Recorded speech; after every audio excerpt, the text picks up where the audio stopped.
Welcome to the Therapist Burnout Podcast, episode 33. So today I am talking about imposter syndrome.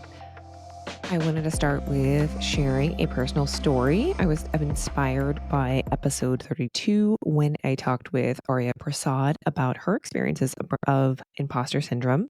So I'm going to start by sharing my own story of imposter syndrome, one of them, because there are many. And then talk a little bit about imposter syndrome from the perspective of other therapists. So I looked at a bunch of different posts in Facebook groups and kind of took some themes related to imposter syndrome. I'll talk a little bit about the literature and what we can gain from that knowledge. Statistics are power, right? That you're not alone. You are not the only one experiencing this. And then I'll give you maybe some takeaways, some things that you can do when you're feeling these feelings. So I have training as my certified brain injury specialist. So to be if you're not a psychologist, you have to do the 4 years of school and then a fifth year internship. In that is already, 2,000 hours of practical experience. We won't even go over that. In my state, not all states, you have to also do a 2,000-hour postdoctoral residency. And I had mine all lined up. And this was after a year of waiting for my internship, by the way.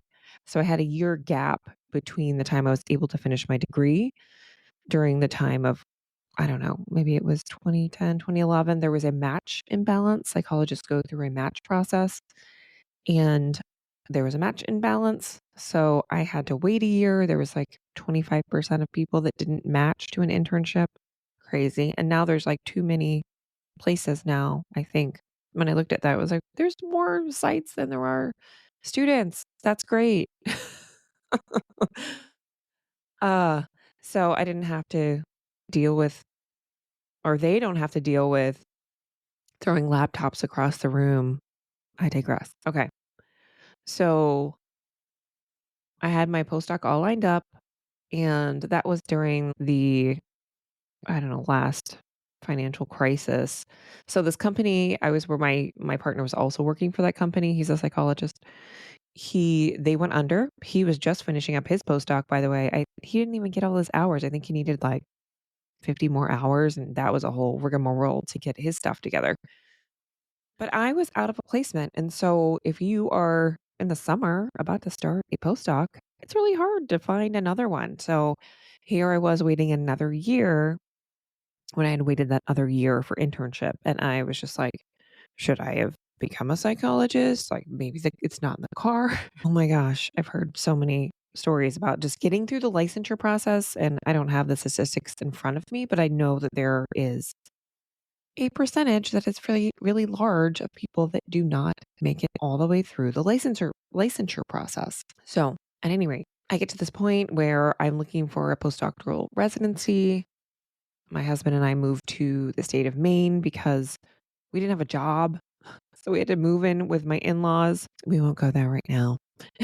But that was 9 months of being unemployed, trying to find a postdoc, and then just trying to find a job. So I couldn't really find a postdoc. And so I was just looking for a job, hoping I would find a job that I could just get hours towards working towards my license. So I had to have another 2,000 hours. And so I was hoping to just maybe pay for supervision. This is very challenging, especially for someone with my licensure, because psychologists in my state cannot bill for insurance. So it's hard to get an agency job because we can't bill insurance. Whereas for social workers, right, there's a conditional license where they could bill and get reimbursed for services. As well for licensed counselors in my state, there's like LCPCC or something like that. So the conditional license for psychologists, we can't do that, which is so fun. Psychology board, thank you so much for that. I was so salty. I was so salty about that for a long time. And I think now looking at it, when did I get licensed? In 2012? Yeah. So 12 years post. And so my experience was so protracted. There were 2 years in there where I had to kind of pause everything. I found a postdoc. So I cold called this program, a neuro rehab program. I'd interviewed for it on internship, and I was just hoping that they might have a spot. And I was lucky. I do think this was luck. I know part of an imposter syndrome, that's our topic today, is that we always feel we're lucky, like it just happened to me. There's nothing that I did or anything that's inside of me that came out of that. And I know that part of it was me, right? Part of it was the skills that I brought and what they needed and what they were looking for. So with this postdoc, it was in a neuro rehab center, and I did not have any training in neuropsychology or brain injury. So imposter syndrome was huge. I was getting the Bible, what they call the Bible on brain injury or neuropsychology, which is the LISAC. They call it the LISAC because it is like the book on neuropsychology. And I was just trying to, I'm going to grab my LISAC and see how many pages this thing is. Yeah, I was going to say it was like 1,000 pages, and it is. So I was so lucky that, it came out during the year of my postdoc because we're still on the same book from 2012. Here we go, 12 years later. I still have the most updated book, although a lot of it is getting to be out of date. But anyway, so here I was, no experience in brain injury, no experience in neuropsychology. And I really felt like I was a fraud, that I had to learn this 1,000-page book to hopefully make some kind of sense with people. And when I've reflected on my experience of my postdoc, I know now they were looking for someone with really strong therapy skills. And I do believe that I have really good I have not had, I have good therapy skills. I have good intuition as a therapist. And it still may find me at some point in my life, just not today. So I want to transition into kind of some of your stories and statements from other therapists that you're not alone in feeling imposter syndrome. So I'm just going to give you some statistics here.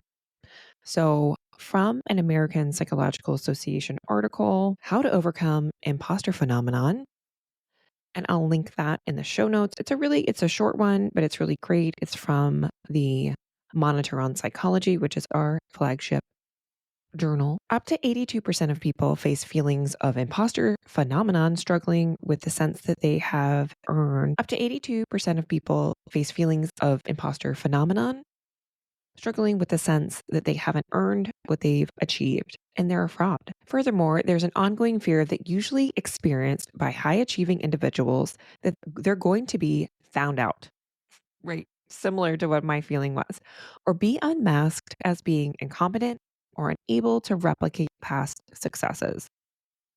And that's from Audrey Irvin, PhD. Well, people commonly, and it's talking about imposter phenomenon. And so I was, as old as I am now, that really the term was coined under phenomenon because syndrome is pathologizing, right? If 82% of people experience this phenomenon, it's really more of like a social psychology concept versus a syndrome that we are experiencing or that we can be quote unquote diagnosed with. Okay. And so well, people commonly colloquialize, I am not saying that correctly, I just said it 3 times and we're going with it. This as imposter syndrome, phenomenon, or experience are better terms because imposter phenomenon isn't a clinical diagnosis. And that was from Pauline Rose Clance, PhD. I'm speaking in the morning. And so my word, I always cannot speak as well in the morning when I do this, right when I get up. But you're getting raspy Gen voice. Here you go. So it's especially prominent among people with underrepresented identities. For example, BIPOC people who work or study in predominantly white environments wrestle with imposter feelings at higher rates, either contending with feelings they don't belong or that they are products of affirmative action. And that's by Kevin Coakley, who's really big in the space. So check out Kevin Coakley's work, which is phenomenal. Also, trans and non-binary people experience a similar phenomenon, according to Irvin, who frequently works with gender expansive clients. So the effects of imposter phenomenon is that it's natural to wonder how we're going to measure up in a competitive environment. So for me, when I was in my postdoc, I'm wondering like, how am I measuring up to even the interns? So, if you're on a postdoc, the interns are kind of quote unquote below you, or they're, kind of that junior member and I should quote unquote know so much, even though because I'm just a year ahead, whatever. It's it really just messes with you. The brain wants to make sure that we have all the boxes checked whenever we're in an uncomfortable new setting. Okay. So sometimes it can, as they're mentioning in this article, the phenomenon can catalyze our growth. So I think it did cause me to learn so much about neuropsychology. I'm not a neuropsychologist, I'm a certified brain injury specialist. So I do know, I know a great deal about that topic. I'm not as much as a neuropsychologist with regard to assessment, but I feel like, we're comparing brains, right? What some brains just absorb different information differently. There's some interns that I've worked with where I'm like, wow, they seem to have a better grasp on this topic than I have. So, it's just so interesting how we can perceive ourselves and compare ourselves to others, right? At the other end of of the spectrum, imposter phenomenon can interfere with a person's mental health and overall functioning. Coakley says that imposter feelings are strongly linked to increased anxiety and depression. And his research suggests this is especially true among Black, Asian, and Latino college students. Psychologists may work hard to overcome these feelings, but that can come at a mental health cost when achievement is driven by internalized doubt. Okay. So I'm going to dive into some of the comments from other therapists. So, key themes that I noticed when I looked at hundreds of posts on a Facebook group. Okay, here we go. First, not feeling knowledgeable enough. So, one person said, I felt like I knew nothing compared to my colleagues. My biggest fear was that a client would come in with a problem I wasn't prepared to solve. Many therapists express feeling overwhelmed by the expectation to know everything right from the start. And I feel, that would like really came up for me when I started in neuropsychology and working with folks with brain injury. How was I supposed to know the things that I know now after working with these populations for 12 years? I could not have known that. I have the wealth of information from working with the population for these many years, right? I can't just come into a situation and know all of that. What I did bring was my curiosity and my desire to learn, my nervous system, which I think I just was able to absorb a little bit more at that age because I didn't have as many demands on me at home.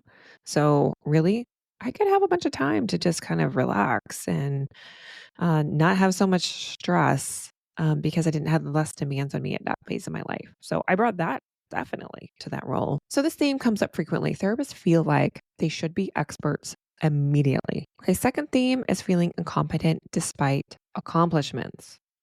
So, one therapist said, I worked so hard to get to this point, but I don't feel like I deserve to be here. I'm constantly waiting for someone to figure out that I don't belong. So, this is kind of a fear of being exposed. And it runs deep when we have that feeling that no matter how much we achieve, it's not enough to silence that voice of self doubt. And I think what can happen, I am so guilty of this, y'all. So, what can happen for therapists is that some of us just feel like we need to stack all the certifications. So, and I'm just thinking right now of a post on LinkedIn where someone was posting about coaching certification, right? So this person was like, just so you know, there's no regulation for coaching and there's no requirements that anyone has to have a particular number of hours of coaching experience. And they were saying like they had, I don't know, like 200 or 300 hours of coaching experience or something like that. And I just was like, that makes sense that there's no, like, some people don't have, they have different levels of experience as a coach. And I'm not saying like coaches are incompetent. I am not saying that. I'm just saying, as a psychologist, I had to have 6,000 hours of supervised experience. Yet, many of us do not feel like we're experts. No matter how much we achieve, it's not enough, right? And so we feel like, all right, my 6,000 hours, okay, that's pretty good. But I need to have that extra certification. And I'm not saying that you shouldn't continue to learn. I'm just saying that for me, especially, a lot of that gaining certifications, doing these trainings was about feeling like I didn't know enough and it wasn't enough to silence the voice of self doubt. It wasn't enough for me to just listen to the knowledge that I had and know that was part of it. I am a big believer of continuing to have consultation and things of that nature. And so I'm an EMDR certified therapist and nearly consultant. So I continued that throughout my training. And I believe in that power of consultation. And so I love that model, but I think just getting certifications for the point of certifications is kind of driven from that need for more accomplishment due to feeling incompetent, that perceived incompetence when we're not. We're not incompetent. We have so many great skills. Okay, I move on. Another theme, the difficulty of accepting feedback. So every time I receive feedback, I'm convinced it's because I'm bad at my job. It's hard to shake the feeling that it means I don't know what I'm doing. So, this theme captures on how feedback, even when constructive, can reinforce imposter syndrome, making therapists feel like they're being judged rather than supported. And I think, especially for therapists who are in invalidating environments where they're receiving feedback about productivity. I see a lot of posts on getting called into your supervisor's office because you didn't meet those productivity requirements. And I remember that from working agency where my supervisor, part of the supervision was looking at my hours and how I was lining up for productivity.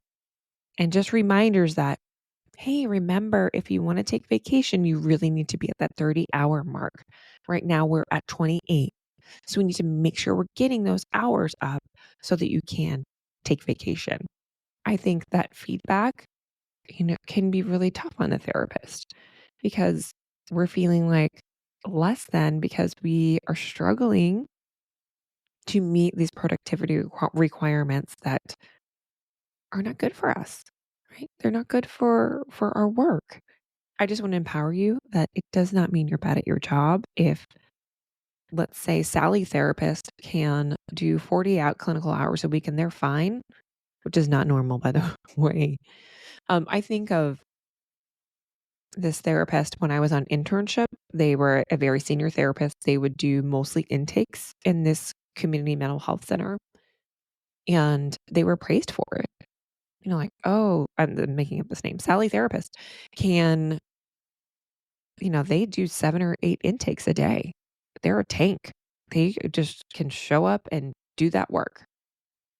And I felt like, oh, well, I don't think I could do that. That seems pretty tough. I remember their DSM was like falling apart because they'd used it so much because they did diagnosis. I think feedback is hard for therapists. And I think that was really hard for me, especially an internship. I had a rough internship where I felt targeted by a senior staff member, had to go to HR, had to call my college and let them know that I may not get this doctoral degree because my internship was really I was under a lot of stress of that internship.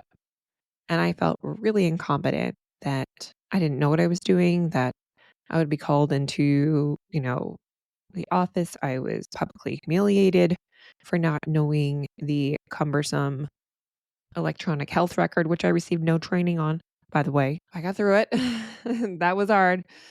I think definitely there's a lot here in this difficulty accepting feedback for therapists. Comparisons to others in the field is another huge theme. And I kind of touched on that a little bit. So I look at other therapists who seem to have it all figured out and I wonder what I'm doing wrong. I'm constantly comparing myself, which only makes me feel worse. So just like me, my experience on my postdoc placement, other therapists often feel inadequate when they compare themselves to more experienced or specialized colleagues. I think often I look at the giants in our field, right? Like Gottman, Yalom, or those big names, and they're the experts, right? They're the people who I look up to. They're the therapists that I strive to be. They are these larger than life figures. And it feels like compared to them, I don't measure up, right? I can never have their level of expertise. And I still feel this way. I still feel this way when I talk to some people who can talk really well on certain topics, right? That I don't know something and they seem to know so much more than me. They have it all figured out. And I think that's just human. We're naturally going to compare ourselves to others in the field, no matter what phase of practice we are in. So if we're new in the field, if we're a student, we're going to constantly feel like because we're a student, we haven't met, those milestones of licensure or postdoc or whatever it is, that we don't know enough. And I just want to empower you here is that I think the trap in comparison is that you never feel grounded in yourself and grounded in your own knowledge. And you have something that's unique in you that you can bring to the client, to the situation that no one else can. And I think just knowing, being in this therapy streets for a while, there's just certain therapists that can speak to certain clients, and that's their own magic. And I think just to lean into your own magic, to your own therapeutic power. So just a piggyback off of one of the other themes. So about feedback. So one therapist noted in my little research, I had a supervisor who was critical of every little thing I did, which only made me feel like I wasn't capable. So, supervision plays a huge role in shaping how therapists perceive their competence. So, unsupportive feedback can really deepen the sense of being an imposter, while validating supervisors can provide the much needed reassurance that therapists aren't alone in their struggles. And I am so grateful for a supervisor. All of my supervisors were actually really, really great. I didn't have the experience I had was like a clinical director she wasn't my direct supervisor, but they were the ones that were kind of targeting me. But all of my supervisors were fantastic. And certainly they're human, they have their own little things, right? But I remember, especially, I had an outplacement on my internship where I worked at a college counseling center where I ran process groups with a senior therapist and had pre process, post process, and someone even made their own coffee beans. And it's where I fell in love with coffee. So I even have this memory of like this, this smell of coffee that I've never smelled even since. Like it's like the best cup of coffee I've ever had in my life. So here I was, like I had time to like hold my warm cup of coffee. I had this rich experience with my supervisor who was just so supportive and gentle and masterful. I just want to have her on to I think talk about that experience and how wonderful it was for me. Maybe I will because I'm just like getting a little verklempt talking about it. It was so rich. And I think what I needed during that time because I was feeling so much like I couldn't get through this experience that I made many mistakes. And when I started and being more open with my experience when I started that placement, and I think part of me was like, maybe I should be more closed off and have protected myself more. Yeah. I think a lot of folks in agency likely feel that way because it's a hard environment to be in. So, what can we do about it? We know all of these things. So, I would think I'm taking some of this from the article from the Monitor on Psychology. So, first, I would say is learn the facts. That's one of their tips. So, let's put it into a CBT frame, right? What are my thoughts? What are my feelings? What are my behaviors surrounding this? What am I telling myself that, oh, that was so dumb that I said that, or I'm such an idiot for not doing this in that session, or making a mistake with the client when mistakes are normal. They're completely normal. And we're learning, especially as new therapists, we're learning all the time. And even as a seasoned therapist, I felt like there were clients and situations where I'm like, oh my gosh, I haven't dealt with this before. And so that's normal because humans are really diverse in their experiences. So always, even throughout our careers, there's going to be new clients and new situations where we don't know what to do and we need support. We need to, okay, well, maybe I need to take a course on this or learn about this or learn about that. That is really normal because there are so many different things that we need to learn in our careers as therapists or as psychologists. It's interesting. One of their suggestions is our training takes years and years of work, education, accomplishments, and they recommend zooming out and consider where you are now and how it compares to where you were last year or 5 years ago. So I am kind of wrapping up my consultant, what am I? I always say this on the podcast. I'm a consultant in training with MDRIA. And so I will have my consultant status as a EMDR consultant. And I sat in with my consultants, EMDR consultation groups, and they were clinicians who had just gone through part 1 of EMDR training, right? And I was just comparing my knowledge of EMDR. So I first did my EMDR training in like 2014. Yeah, 2014. And yeah, that's nearly 10 years ago.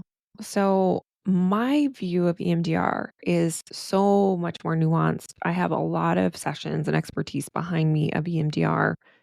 And still, these new EMDR clinicians brought just richness and other things that I didn't think about. And I could also see my competence. I could also see what I've learned over the years. And it didn't make them less than. I just saw them as learning something new, but I could also see them holding on to like, oh my gosh, I don't know this. Like when my consultant would ask a question about like, what is phase 3 of EMDR? What do we do in phase, 4? What do we do in phase 5? Because they're trying to get to them to learn. But when we don't know something, all those feelings come up and that's completely normal. So zoom out and look at yourself. You're like, where were you 5 years ago? Where were you 1 year ago? What do you know now that's different? I think it's important, and I constantly talk about community on here, is acknowledging that talking to other people is one of the biggest ways that we can help mitigate our struggles with this imposter phenomenon. So I'm just going to read you a quote from another therapist. So talking to others in the field who felt the same way helped me feel less isolated. It's like we're all in this together, even if we don't always admit it. So it's important about opening up about imposter syndrome. I don't know if I recommend doing this in a therapist group. Because sometimes, you're opening up, you're like, I'm really struggling with X, Y, and Z. And then you have like shady therapist Julie come in and like just read you. And you're like, I'm not here for this. So I think doing this in more of a smaller group of people that feeling people that you can trust. It is my hope to build such community as I go forward with this podcast as well, where I curate the community. And if people are being inappropriate, no, we're out of there. So I think in these therapist groups, I don't know why we get into some of these behaviors. I know you know what I'm talking about, but it becomes easier break that feeling of isolation when we can share that vulnerability together. We really need to normalize as well the learning process. Many therapists express the sentiment of it doesn't feel okay to just be learning. Like if I don't have all the right answers, if I don't have all the answers right away, I'm not good enough. And knowing everything from the start is unrealistic. It was so unrealistic of me in this postdoctoral placement to know everything about neuropsychology, to have downloaded this 1,000-page book on neuropsychology in my brain, to have all the nuance of seeing brain injury clients for over 10 years. Being new doesn't equal being incompetent. It's normal and natural part of the process. So in closing, I just want to emphasize that this is very common among therapists. It doesn't mean that you lack competence or the deep care that you have for your work. And I think some of the things that we can do is, celebrate your successes. Celebrate the things that are going right in therapy.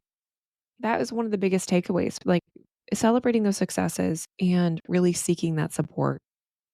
Finding a community of other therapists, if you don't have it, to be able to talk about these things. I had to wait for the guy on my street with a motorcycle to go by. Anyways, so seeking supportive consultation or supervision and remembering that being new is a strength, not a weakness.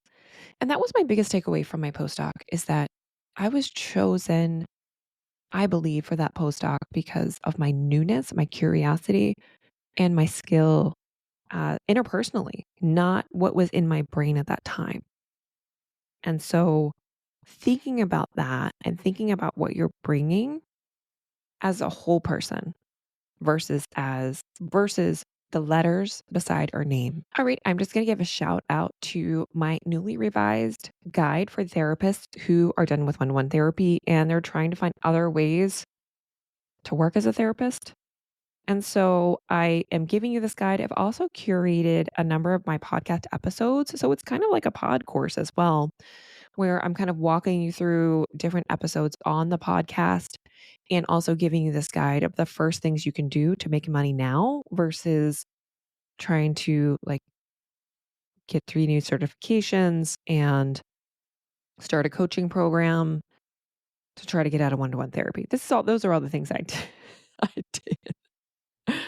And I think driven a lot by this theme of imposter syndrome. So I've curated this guide and some of the episodes more on money, curated the episodes around the themes that therapists who want to get out of one-to-one therapy due to burnout or due to just wanting to do something else.